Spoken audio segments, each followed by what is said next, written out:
we would have held them, one of the top 10 3-point field goal efficiency teams in the country, and how much they rely on the three, to go 3 for 15 from the three, to have 3 turnovers for the entire game. I thought it would have been, ours for the taking. I thought they're a very physical team, and I say that with all respect in the world. They just do a terrific job of bodying your drive and playing on that fine line of legal versus hands-on. Just do a really good job, and our guards, struggled against that physicality. We had our chances in the second half. I think we cut it to 4. Come out of that and miss 2 free throws, and then we foul a 3-point shooter at the other end because we don't execute a non-switch. Just like I said, frustrating. They're an excellent team. They were on a spell of a few lost games in a row, and maybe they didn't play as well. But I thought they're a tough team to score against, and we had our moments, but left some points at the free throw line. Missed some layups, and that really cost us. And I think the other thing was, as well as we played at times on the defensive end, we had some really backbreaking things that happened to us. Just a straight line drive that results in a layup, giving up an offensive rebound. Those things you can't do against UVA. You just can't. And I'll say this, Hauser, no matter how we defended, I thought 4 or 5 of his makes there's nothing you can do about it, on some of them. There's just nothing you can do. Didn't matter who was on him. They were all over him. He just shot the ball with a high arc, and, he's one of the better players, one of the better shooters, certainly in the league. He's gotten so much better since he was at Marquette. So we chose to switch every screen, which was new for us and different for us. But we were doing that with the intent of not letting them get easy threes. If you chase a curl, their screener pops to the corner, and now you're helping on the curl. They throw out and get a wide open 3. You don't switch a ball screen, they drag you out, they throw back. And I've watched Jay Huff over and over and over knock threes down along with Hauser. So we chose to switch every screen. We knew there were going to be some mismatches. We thought we'd do a pretty good job of keeping the ball in front. I mentioned those straight line drives, but then, when a guy catches at 15, 17 feet in triple threat and just looks at the defender and, shoots a high arcer over him, it goes in. It was a little deflating, but, we have to get a little bit mentally tougher on those type of scores. And if we do, then that puts us in a better position. But, give Virginia a lot of credit. They were really good today. Chris, you mentioned it there, down 4. You had missed 2 free throws and then Jalen missed the 2 that could have inevitably tied it. But then you had the 3-point shot at the other end and then 2 empty possessions. It just seemed like for about a minute and a half there, you kind of got back out of sorts a little bit as a team. Yeah, I mean, we clawed back in it, and sometimes when you climb to get to that mountaintop, it doesn't just allow you to slide to the other side of the mountain and go down easy. You lose your grip and you fall back down. Good teams respond, and UVA is a good team, and they responded, and you can probably, whether it was the errors that we made or the plays they made, but in either case, you're right. We left some points at the foul line, and we fouled a jump shooter, which is just a cardinal sin. You can't do that.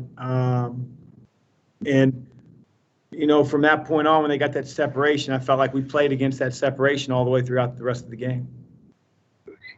For Carly, he had trouble. He's gotten to the rim all year against pretty much anybody. And you mentioned their physicality, and it is that fine line. He had a hard time, and it seemed like towards the end of the first half, he might have gotten frustrated a little bit. Is that the first time you've seen that out of him this year, really? Oh, he's been frustrated before. I mean, he's he's human. I thought that they're very physical. Kihei Clark is one of the better on-ball defenders in the country, and he did a really good job. I think that it's that fine line. I'm crying for a foul on a few of those, and I think they were. But sometimes the defense gets good position and they let him play. I think, Tony thought he was pushing off. So wrestler, they got a tough job to do. It wasn't Carleek's best game. I think he'd be the first to tell you that. We're not the only team they're physical against. That's why they're the regular season champions. They take a lot of pride on that end of the floor. I do think that Carleek got some looks that no matter how physical they are, they normally go in. And, he's a competitor, so I can see him coming back with a little fire in his belly and being much better as we head to the conference tournament. But it was a tough afternoon for him and for all of us. So give Virginia a lot of credit. I place no blame on the referees. They're in a tough position. UVA plays very physical, and they're very good at it. With Jalen, he struggled in the first half a little bit, but the second half he really turned it up for you. And when you guys got back in the game, a lot of it was what he was doing, not only on the offensive end, but it seemed like he was doing his job on the defensive end as well. Yeah, young guy that we probably we want so much out of. Malik goes down, and now he's playing against guys like a Jay Huff. And what we gave him to do today in terms of switching on to guys like an explosive driver like Beekman or a quintessential point guard in Kihei Clark, or now he's on Hauser. He made some errors. He's a redshirt freshman. I wish he were older. I wish he was more experienced. That maybe instead of 3 or 4 plays being made on him in those crunch time moments, maybe he's successful at 3 out of 4 instead of 1 out of 4. But he's learning. I can't fault him. He didn't have a good first half. He bounced back. He made some really good plays in the second half.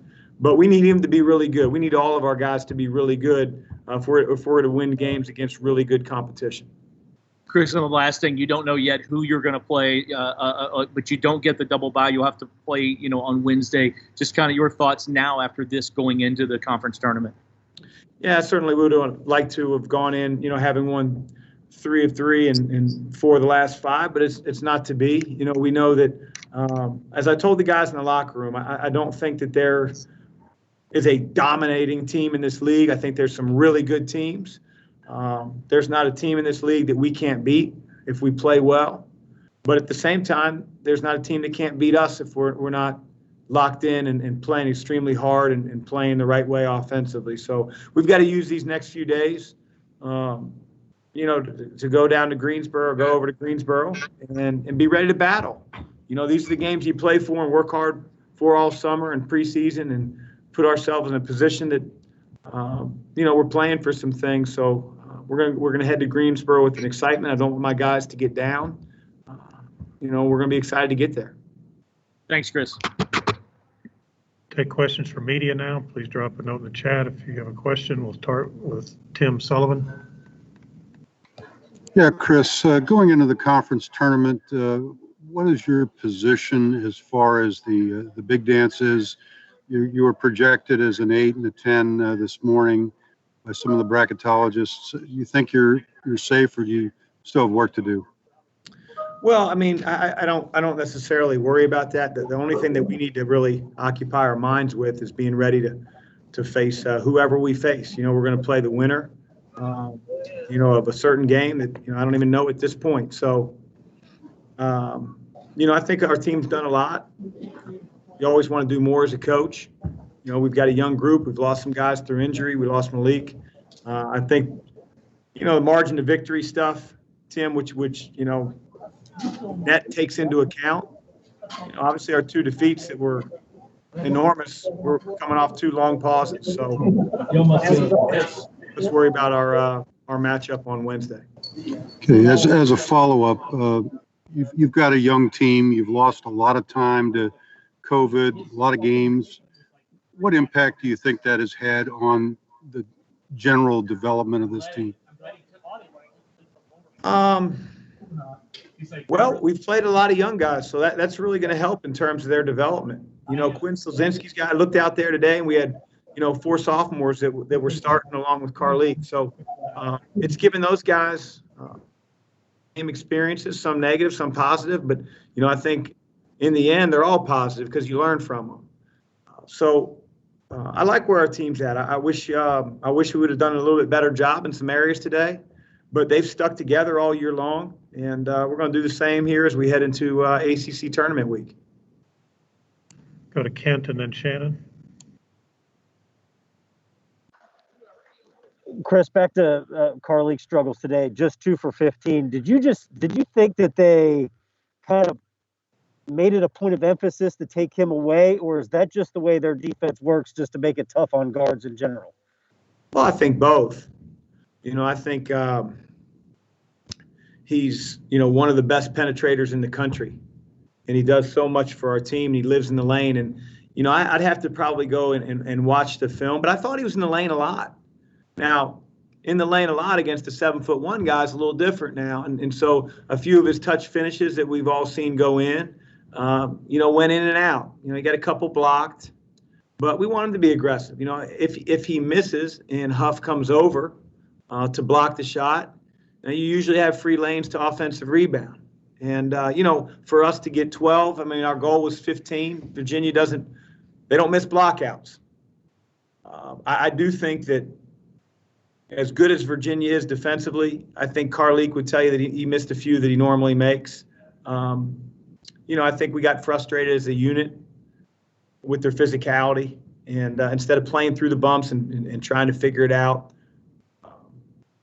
we could have done a better job in that area. But I want him living in the lane. He's been a huge part of our success this year, and nothing's changed. And, I got all the confidence in the world, but as I said before, give Virginia a lot of credit. Shannon? I believe Jalen scored all of his points in the second half. What do you think the difference was from the first to the second in terms of his scoring? Was it him getting used to the physicality? I thought he was a lot more aggressive, Shannon. I thought he was, playing on his heels in the first half, shooting on the way down. I thought in the second half he played more aggressive. Obviously, the baseline dunk that he had was a big indicator of the aggressiveness he was playing with. And, we need him to be a big part of our team. We tried to play him on the perimeter a little bit. He had, a turnover or two. We tried to draw Huff away from the basket. But, he's a good player. He's seen it all, Huff. And, he makes for tough finishes around the basket. But I thought Jalen, to answer your question, was a lot more aggressive in the second half, and we need him to be. Coach, thank you. Thank you, guys. Be back.